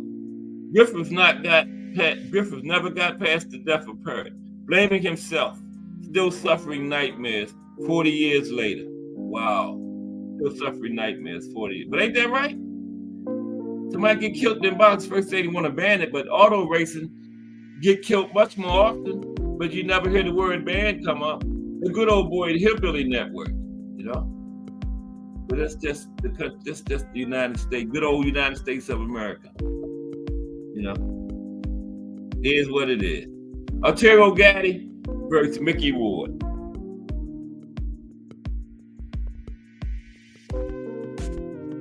This is a truly epic trilogy, made from the blood and sweat of men not considered great because of their skills, but because of their heart and determination to not give in willingly to the other man. Arturo Gatti is a fighter loved for his ability to change the course of any fight with one punch. He didn't change the course of that one with Floyd. He's the guy you see being pummeled by a fighter until he lands the perfect punch to knock the other guy out. Comeback king, yes indeed. Mickey Ward is a very similar fighter in that he gets beat throughout an entire fight, only to body shot his way to a knockout victory very often in his career. Now, when you put the two together, everyone expected sparks to fly. They just didn't realize those sparks would fly to the moon and then circle the sun before returning to their eyes. The most dazzling display of heart and courage to plaster a television or computer screen. Ward and Gatti fought a close first fight, but Ward pulled a majority decision victory thanks to a 9th round knockdown of Gatti. Okay? Gatti avenged his defeat with a unanimous decision victory over Ward, thanks to a 3rd round knockdown of Ward. According to Sports Illustrated, Gatti told Ward after the fight, "I used to wonder what would happen if I fight my twin. Now I know." Okay, Gatti won another unanimous decision in the rubber match, right? Both men were sent to trauma units for care. Wow. Ward retired, opening his own gym and hockey rink. He now has a movie based on his life and boxing career called The Fighter. Yeah, that's old now. Gatti would continue to fight until retiring in 2007. He was found dead in a hotel in 2009. Though it has been ruled a homicide, investigators originally believed it to be a homicide. What? Oh, excuse me. Though it was ruled a suicide, investigators originally thought it was a homicide. Some still involved in the case still believe it to be a homicide. This is a couple years old, though. Yeah. But yeah, some people still believe it to be a homicide. Just a couple more to go. Okay. Oh, man, I never put them up there. There's Gatti and Ward right there. Ward on the left, Gatti on the right. The next one is Marco Antonio Barrera, Erik Morales. That's Barrera on the left, Morales on the right. Okay. William Old School and Rant in the building. What's up, Old School? What's happening? Hashtag JBT. William Old School and Rant, hashtag JBT in the building. What's up, bro? Good to see you today. We're just talking about some trilogies. Thursday is boxing in the States, but Kentucky was a short one, so talking about some trilogies, man. We got two more to go. This one is was a good one. Marco Antonio Barrera, Erik Morales. Remember that one? That was a barn burner. Ooh, them lights looking good too. Ooh, wait. You gonna get 30? Jay Hardcore will hit the bag 300 times tomorrow in the Friday night hangout if we get 30 likes. 300 times. So 6 more likes. Okay. Marco Antonio Barrera versus Erik Morales. 3 great battles, 2 great warriors, 1 great country. Yep, Mexico. Mexico has produced some of the greatest boxers of all time. So when we as boxing lovers are privileged to see 2 Mexican living legends square off, we should bow and thank the boxing gods. But when we are privileged to see those same 2 Mexican legends face off in 3 highly competitive and epic wars, we should feel grateful to the very souls that made such an event possible. Okay? Erik Morales and Marco Antonio Barrera. All 3 fights were fights where defense was left at home, right? For a stand and trade every minute of every round affair. The fireworks produced have inspired us ever since. Yeah, people still talking about those 3. And finally, you know what the last one is. You know what the last one is. Okay. But I'm going to talk about it anyway. Oh, wait a minute. There it is. Muhammad Ali and Joe Frazier. The Thriller in Manila. That was the last fight. This is the grand epic trilogy to define and measure all trilogies, before and after. Okay? Ali Frazier, 2 names inseparable in the history books, thanks to their highly competitive and exhausting yet inspiring efforts in the ring against each other. Muhammad Ali lost his undefeated record to Joe Frazier in the first fight of their epic trilogy. Unfortunately, Ali would not get the chance to return the favor. George Foreman took Frazier's oath first before Ali could get it. But Ali came back and avenged his defeat after that fight. After Ali brilliantly dealt with Foreman, he returned his sights to Frazier.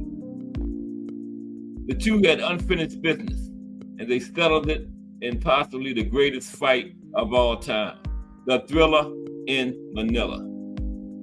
Don King sure knows how to name them. Yeah, that was Don King. Worked there, man. Yeah. That's why Don King and the Godfather was 2 of the most significant figures in boxing history the other day, both top 5. Love them or hate them, they are 2 of the most significant figures in boxing history, the Godfather and Don King. King gave that epic trilogy its name, that fight its name, and Ali and Frazier gave that fight and that their trilogy It's Immortality. Okay? Villa in Manila. Ali Frazier. Now, we got a couple that were trilogies. Like the following trilogies are just as amazing, if not more so, than the fights on this list. But they have more than 3 fights in this series, and therefore cannot be on the list as trilogy. Okay? Sandy Sadler versus Willie Pep. Yeah, you missed that one. Old school. You know I talked about Holyfield Bo. That's your boy there, Bo. Remember? You know I talked about. I would have waited if I knew you was coming. See, there you go. Holyfield Bo. I'm gonna drop the link in a minute. We got a couple. Yeah, Sandy Sadler, Willie Pep went past 3. Sadler defeated Pep in 3 of the 4 fights between the two. Israel Vasquez, Rafael Marquez. The first 3 fights are astounding. The 4th and final fight shouldn't exist. Sugar Ray Robinson versus Jake LaMotta. LaMotta was tough and gave Robinson the fights of his life. Despite this, Robinson won 5 of their 6 fights together, but that's misleading. All 6 of those were good fights. And if you ask me, it was 3-3, okay? Now, Manny Pacquiao and Juan Manuel Marquez, they shouldn't have had their 4th fight. I know Manny probably wished they hadn't had it because he got sparked. He got knocked out. You got knocked the freak out. I'm gonna put the link in. Yeah, man, he should have stopped at 3. That was wife in the audience crying kind of knockout there. I wanted to cry. I thought Manny was dead laying over there, man. He was motionless. How long was he down there? God, man. Yeah. But that's one of them ones they should have stopped at 3. While I'm putting the link in, let's take it away, Big Dre. It's time for another raffle brought to you by the JBT. Our first item is a new 10th generation iPad with a liquid retina display which shows off beautiful color and has plenty of power for all your handheld computing needs. Great for work, play, or just movies on the go. How much is it to enter, you ask? Just $10. Or you can catch the deal with 3 entries for just $25. It's easy to enter. Just cash app your entries to $JBT Network 1. That's $JBT Network 1. Our second item is a set of Kenichi Bear Bluetooth noise canceling headphones. Great for gaming, movies, or travel. As the second prize in this great raffle. Our third item is a Ninja brand air fryer. Great for all your air frying needs. Cooking healthy with the JBT. So send your entries via Cash App to JBT Network 1. That's JBT Network 1. $10 each or 3 for $25. Put raffle on the comment line and you are entered. Unbelievable, man. All them prices? Damn. That must be a mistake. God damn. Just $10. Even if you get the 3, you still way ahead.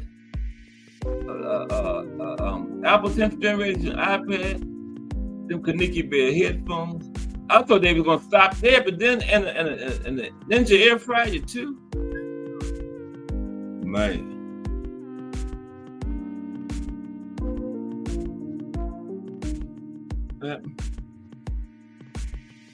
Oh shit, old school. I did it again. My bad. You know I gotta mess up first. We still got 15 minutes.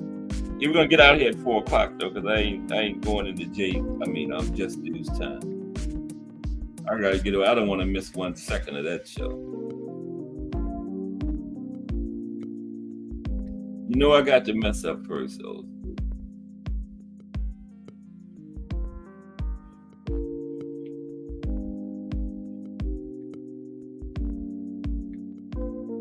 Okay.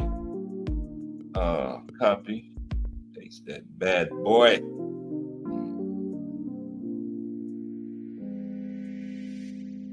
If you don't get to it. God damn it, man.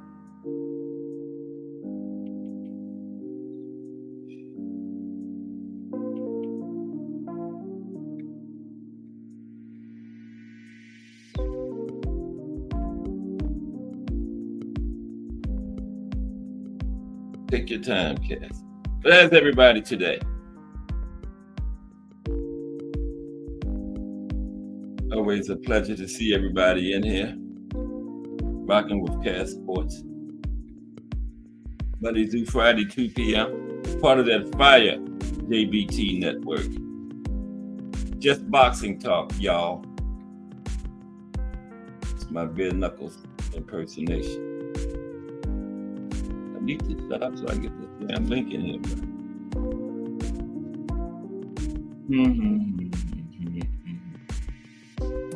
Oh yeah, I can sing it. That'd be good. All right. Got it. Now tell me that ain't right. Mike Weaver and oh yeah, after Charles and Jersey Joe, Mike Weaver and Stan Ward. Did they fight 3 times? Okay. Yeah, I believe you did, Joe. Yeah. Yeah, Mike Weaver and Stan Ward. I told you it was right. Device, well, always say, yeah, it always say that first old school device not connected. There it is. There it is. Okay, what's up, old school? Time. You gotta give me time to click it, dude. I got a couple of things to click before I come in. Oh, before, okay. I jumped too fast. Yeah, do me that every time. What is it, raining down there in New Orleans? Nah, the wind's blowing probably 25 miles an hour. All I did today was go around and reset some timers for the billboards, for the lights. Okay. Yeah. Yeah, Bo and Holyfield was in here. I did them. Man, as much as I love the Ali Fraziers, Yeah. those fights, I'm gonna tell you what, them Bo and Holyfield fights were brutal. You know, I think Bo would have won the second one if it hadn't been for that fan man incident, because he was winning, you know? Right. That affected him more, didn't it, than it did Holyfield. Yeah. When he knocked Holyfield out, I could not believe it, because nobody had ever put Holyfield on the canvas. He never had. Nope. Holyfield was tough, man. Yeah, he was. And Bo, those fights took everything out of both of them, because neither one of them were the same afterwards. Yeah, I know. Yeah. That was. And I believe in my heart that Lennox Lewis wanted it that way. He waited to fight both of them till after they were both going downhill. Yeah, he sure did. If Lewis would have fought Bo right before the first fight, or even after the first fight with Holyfield, I guarantee you, man, I would have bet money that said Bo would have knocked Lewis out. Yeah, I would have picked Bo too against Lewis. Yeah. Just like in the amateurs, Bo got robbed. I don't know if you saw that fight between him and Lewis and amateurs. Yeah, you talking about the gold medal match? Yeah. Yeah, I thought Bo did enough to get that one. But you know, they said they stopped the fight on Bo. Bo wasn't hurt. Bo was winning the fight. Yeah, I know. They're hard on Americans in the international competitions, man. Always. Man, me and everybody I know that watched that fight back there swore up and down had to be all UK judges. Oh, what happened to you? Yeah, you know it was. They always have cheated the American fighters, though, man, when you get into those international things like the Olympics and those tournaments and stuff. Bo was like a big foreman with speed, power. Yeah. Could he slug? Yep. That man could slug his ass off. He would have demolished all the heavyweights today. Yeah, I would have had him against Lewis, though. For sure, would have had picked Bo in that one. No doubt. Think about it. Prime Bo, Prime Holyfield would have demolished every heavyweight we got right now. No question. No question about it. Unbelievable. Would be undisputed. Yeah, absolutely, and unbeatable. Against these guys. Damn straight, man. Even little Holyfield would have beat the snot out of freaking Tyson Fury. Yeah, Holyfield was tough. Been too tough for Fury. Usyk beat him. Fury would have. That would have been a good fight, though, actually. But he'd have won. I would have loved to have seen prime Holyfield versus prime Usyk. You ever said Usyk beat Fury? I don't know about Holyfield. It would have been a good fight. But imagine that Holyfield and Usyk, both in their prime. That would be a fight to see. And I know Holyfield would win, but still, until the fact that Holyfield put him down, it would have been a great fight. I would have rather seen him I would have rather been at cruiserweight because that's where they both were more natural. You know what I mean? Right. Usyk and Holyfield at cruiserweight. Yeah, that would have been the joint. What's up, T Hill? Like you already know, man. Just sitting here. My Mickey freaky brother. Yeah, that would have been the joint. Holyfield and Usyk at cruiserweight, man. I think the difference between the heavyweights of today and the heavyweights of back then was conditioning, discipline. Yeah. That's everything. Everything. They fought more. They were always in the ring. Always ready. They were just a lot more skilled. These guys today don't have half the skills of the old fighters. Well, the reason why they fought more is because they wasn't getting paid as much as well. You know, you can get a whole lot more money there. They were a lot more dedicated too. Yeah, absolutely. But I'll say this though: if Wilder would have had some dedication and some discipline, the dude would have been real tough because that boy got a right hand like nobody's business. And I would let it started a little earlier too, T Hill, you know, would have been like started like 7 or 8, had that muscle memory like that. Wilder would have been unstoppable, man. You know?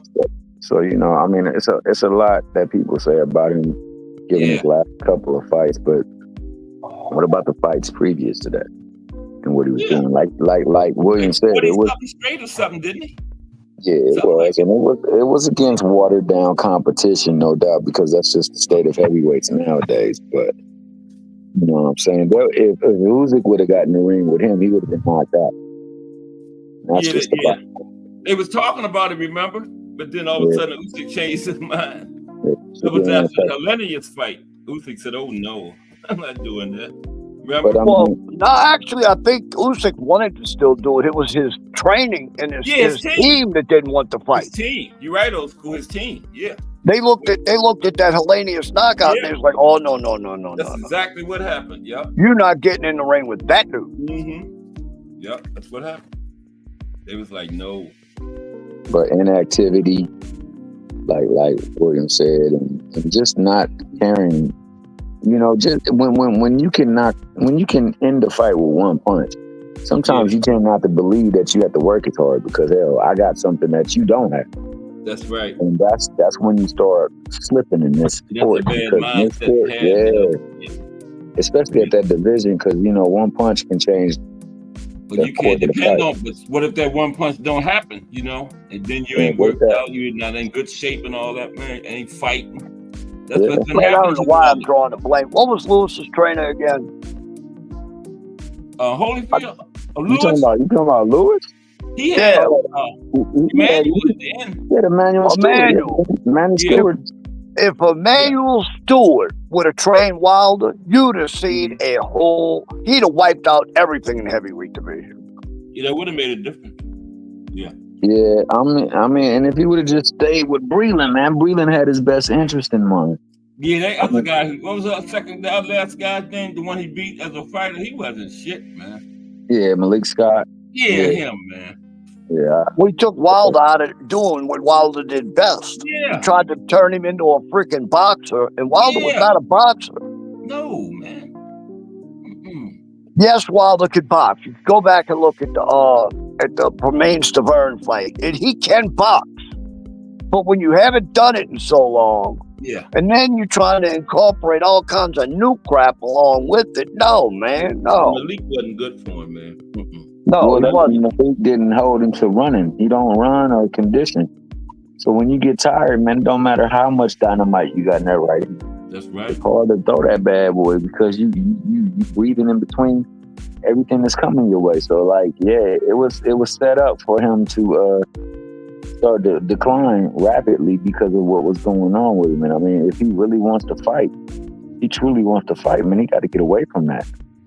Yeah, I agree. Now, let's face it, Wilder's ruined, dude. He needs to stay out of the ring. He doesn't Like have he that really kill. feel. He Yeah. doesn't have his killer instinct anymore. Mm-mm. Yeah, if you don't want to go in there and hurt somebody, then you already behind the ball. Right. Because And that's then one punch ain't working for him no more, so he ain't got nothing else, you know. Nope. Not getting people out of there like he used to do it. So what else does he have now? Nothing. It's showing. He looked And then the terrible. fact In that- what was the last then the guy? fact- Zhang? Yeah. Terrible. Yeah. What was he gonna Well, say? Rob- Old school? And then you can't have your mind on all kinds of other things when you do this sport. And then he's fighting and ended things with his old lady. And that Yeah. shit there took a lot out of his head. He was Mhm. not, his mind was not in the game. No. Mm-mm. Not And when at you all. get to that point, in your life and your career, I don't think his mind will ever be back in the game, which is why I don't want him back in the He's ring. done, man. So before Yeah, we get, Wilder is done. I think he should just go on. He made all Yeah, I that don't money. He got enough I money. don't want to see him get hurt, bro. I don't So- want to see him in there no more. so That's to pivot off, He made enough money. He's a very rich man for the rest of his life. He got enough Yes, money he for is. his daughter And to for be his with kids' for her lives. whole life. Mhm. He's got generational wealth now. That's right. Yeah. so how we feel about the subsequent and possible news of Benavidez and Morrell fighting next year? That's Ooh. a fight, bro. Yes. I'm for it. That I is hope a damn good fight. Let's have it. I hope that rumor has legs, bro, because I really want to see that fight. Me too. I gotta say it, bro. I think I got Morrell in this one. As much as I like Benavidez, I think Morrell comes in with that power, and they bang it out, and sooner or later Morrell gets him. I gotta go with Benavidez, man. You do? What do you Yeah. see about Benavidez that you think is going to be? Yeah, like Brother Umar always say, matchups, man. The match they've been matching Monroe up, making him look like he looks, man. But when he get there with somebody like Benavidez gonna do like he always do. He gonna weigh him down. It's gonna get late. He gonna get him up out of there. You know, I usually ascribe to what Brother Umar say because Brother Umar, like 90-something% of the times, is right. I'm going to say this, though. Who has Benavidez been matched up with? I think his best fight is Plant, without question. I think Right. it could have been Andrade. Andrade. It could have been, but he came into the ring 190 pounds. So he wasn't going to give you what he could have given you if he would have came in his tip-top shape. Right. I also saw my man, what was his name? Kyron Davis go blow for blow after coming up 2 weight classes and on 1 week's notice. Yeah. And go Okay. blow for blow Turn with around. How about yeah. Morrell though? Who Morrell been in there with? Name Well- somebody wake up the Caleb Plant that Morrell been in the ring with. Just one. I don't think there is a Caleb Just Plant on one. Morrell's record. I I know don't it think there ain't. is one. Don't think to it. I don't think it is, but I think in that Caleb Plant fight, that fight turned because he threw an illegal elbow. And I think the cobwebs were still with Caleb until like later on in the fight. Yeah. So like I'm not so sure that this is like an overmatched Morrell no. that's going into that ring. No, I ain't saying it's I over think- match. It's gonna be a I good think- fight. I think irregardless of who he's been in the ring with, Yeah. He's ready. He's the ready. fact that He's man ready. called him the P word, Put him in there. he held to that. And that man Yeah. want to make him pay. He want him to show him how much of a P he is. So I think that fight is going to be awesome. Yeah, I'm not saying he And overmatched honestly- at all. No. Mm-mm. No. I think What way are they gonna do it at? it would have to be a fat 75 75? Okay. because Yeah. both of them went up. Mm. And, you know, he's trying to get to better be even and, Right. you know, Bivol, and he's going to have Well, they to better fight. get the hell away from that man. Mm. But- Damn. Better be So, will clean both of them next squad. year. Okay. So, But with that being said, it is 103. Yeah, I don't know what time the voice is it's coming good. on, but I know he should be coming on pretty All right, soon. Cass, I'm gonna Yeah, let you go, bro. It was appreciate good to y'all, chat man. with you, Yeah. bro. Okay, old school. Appreciate you. Peace, Here we go. Thomas. Okay. All right then, Will. Always, man. Lively conversation. Yeah, that's I love it though, man. If we get that one, that's one everybody want, you know. Morel and Benavidez. So yeah, we getting ready to get out of here. That was old school and Thomas Hill. Time for Just Do Boxing. Another one. Tomorrow is the life and career of Juan Manuel Marquez. But William Old School of Rant, Melanin Queen, BBO Boxing TV, Bender Bender, Thomas Hill, Joe, Mike Rim, Let's Talk Fashion, Banky and J Hardcore, Boxing Talk with Banky and J Hardcore, BN Boxing News, Just Do Boxing, Mike Mazik, Miss Cash, hashtag JBT. Much appreciation to Thomas Hill and William Old School of Rant coming up on the panel, helping me out here. And this cast sports is going in the history books. But I will be back with another one tomorrow because you know, if it's Monday through Friday, 2 p.m., it's the Box Historian bringing you all that boxing history. I'm out. Just do boxing straight ahead. Cast sports. Everybody have a good day.